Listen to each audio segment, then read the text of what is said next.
Hello, wonderful. It is Sarah K Ramsey here to help you find love and success after a toxic relationship so you can bounce back better.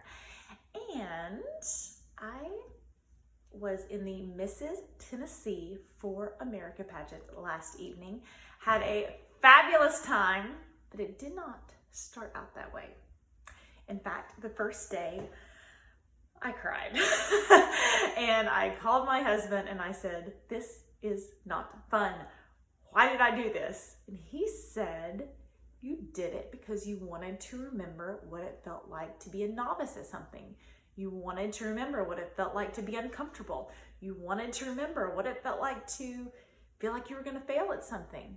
And surprise, here you are." And it was like, I hate when he's right. But he was right. Let me tell you a little bit about how the weekend started.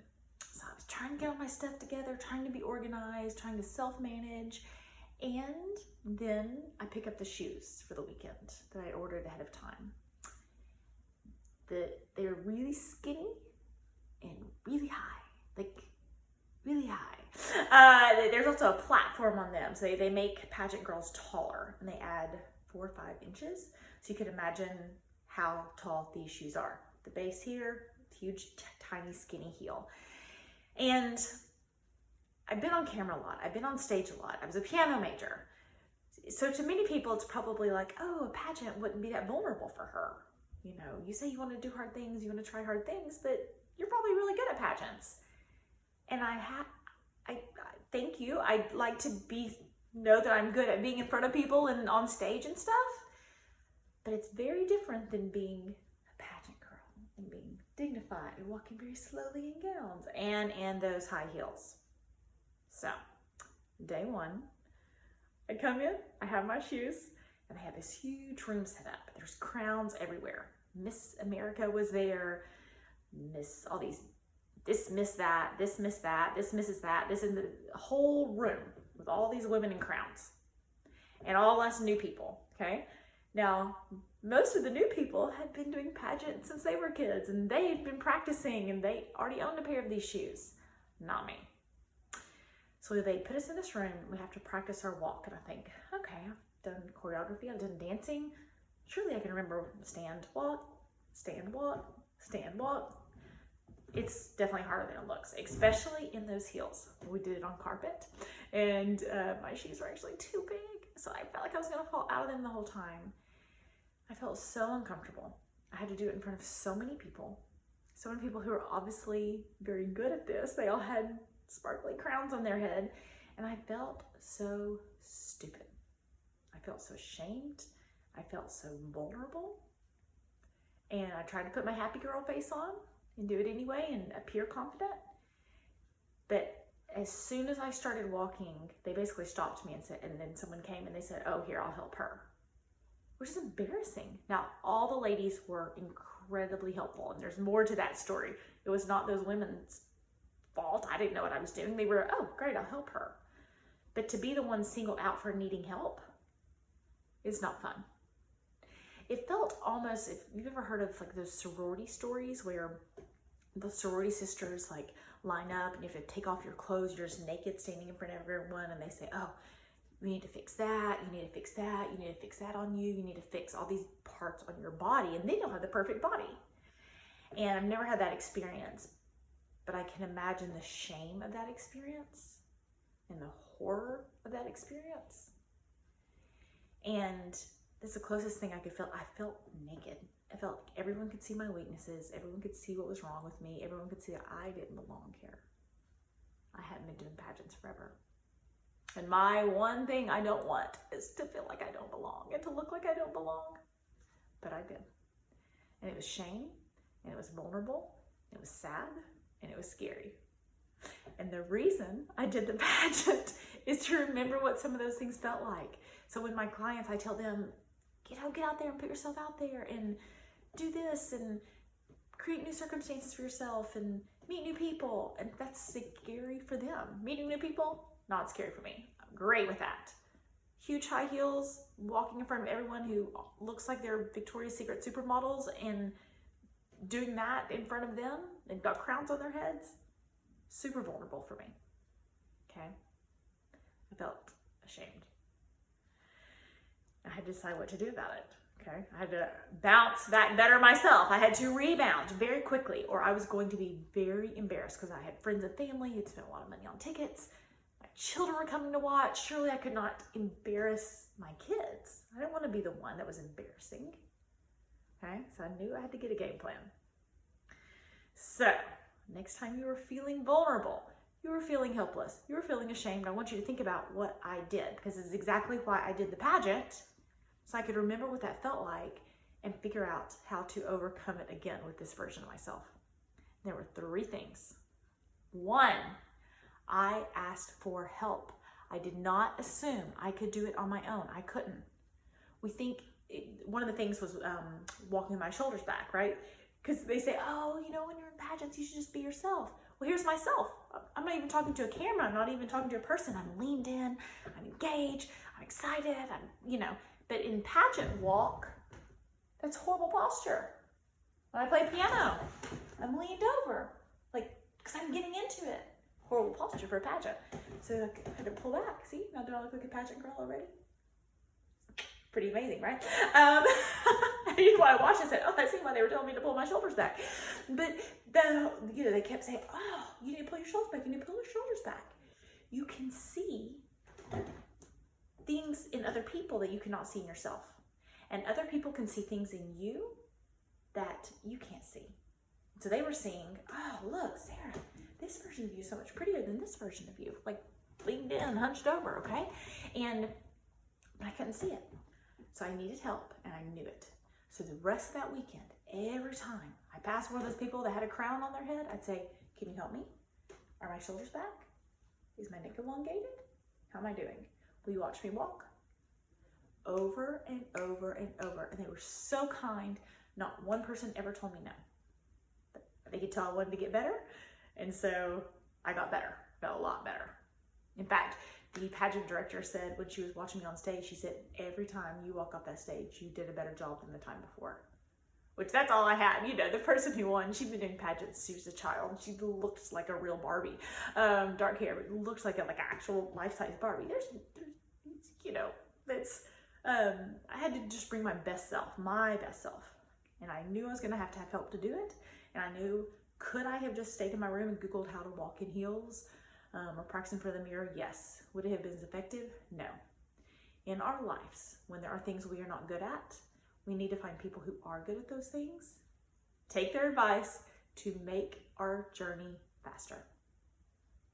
Point number 2 is that I want you to be problem solvers. I had to become a problem solver.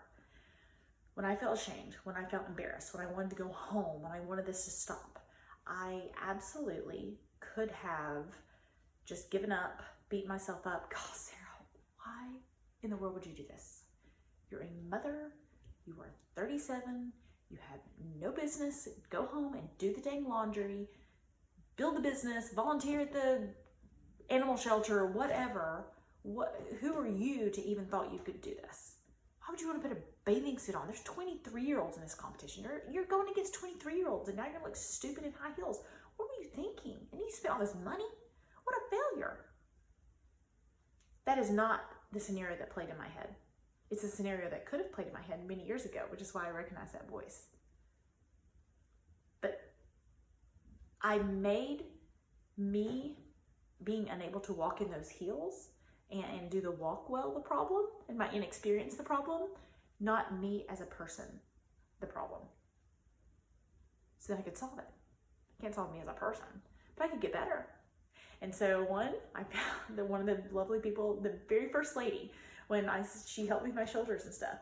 And when she, try to do even better, when she was helping me, I said, my shoes are too big.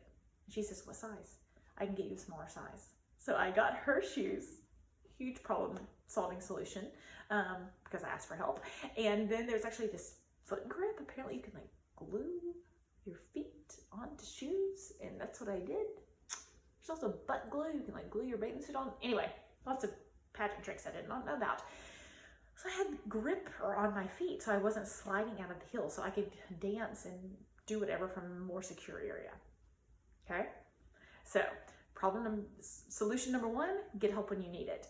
Solution number 2, solve the problem rather than getting lost in the head talk, the negative head talk.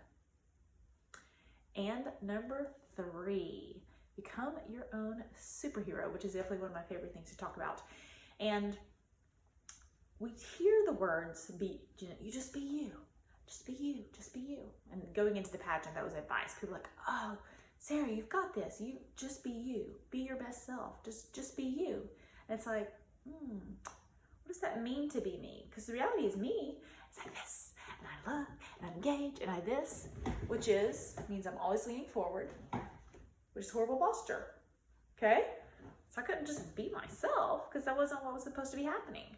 Another thing, I have a really quick tempo. I think fast, I talk fast, I accomplish things fast. Not the most helpful personality trait for an evening gown competition where you have to walk slowly, okay? So I know in life, people have told you, just be you, just be your best self. But what does that mean when you want to put it into practice, okay? And here's what I want you to think about. The girl who won, she has literally been doing pageants since she was a child, okay? There was the first runner-up. She was a, NFL cheerleader, right? Her dancing skills and her grace in the high heels and some of the other ladies. There was just one lady, she was so elegant. Just everything she did was just beautiful and elegant. That's not, there's pieces of that. I try to have elegance and grace, obviously. That's not my superpower. Yeah, that's not my go-to. My go-to is energetic, fun, connection, happy. I'm not always happy, but I am a lot. And I can make other people feel happy with my energy. And I love that. I love making other people feel better, right? So how can I bring that superpower into what I'm doing rather than thinking, oh, I wish I could be more elegant. It's not that I didn't have to change things. It's not that I could just be me, but I got to decide what I was going to lead with. And if I had lost myself, she's leading with elegance, so I need to lead with elegant. She's leading with experience, so I'm obviously a failure because I can't lead with experience. Oh, she's leading with coordination, so I have to lead with coordination. I would not have been a finalist. But I could lead with bubbly. I could lead with energy. I could lead with happiness and smiles and fun, which is actually incredibly helpful in a bathing suit competition, right? The music was more upbeat. I could whip my thing around and be fun, and I wore a bright pink bathing suit that was just fun. And not only did it take away a lot of the insecurity of me in a bathing suit, I worked out and dieted well and did the things I should have, but it also, I knew what they were going to remember was that I was the brightest, smiliest, most energetic, and which appeared confident. I was confident in that part. I was confident. I was a lot more confident in my energy than I was about my bikini bod, right, as a one piece. But still what I'm saying, I was very confident in my energy. I knew that was my superpower. I knew if I led with energy and smiles, which I'm good at, better at than the other girls, much better at than the other girls, then what they would remember is the feeling I gave them, which was of joy, rather than how perfect or imperfect my body was. But if I had compared myself with others, I'd have been in real trouble. So next time you feel shame, next time you feel vulnerable, next time you think, oh my gosh, why did I get myself in this situation and have I ruined my life? I want you to remember those 3 things. You cannot do it on your own. Ask for help from someone who knows what they are doing so you can make your journey faster and start living again rather than worrying. 2, solve the problem rather than get lost in the head talk. And 3, figure out your superpower rather than always focusing on other people's superpower, because you have a superpower. Maybe it's serenity, maybe it's peace, maybe it's math, maybe it's whatever. You have a superpower too.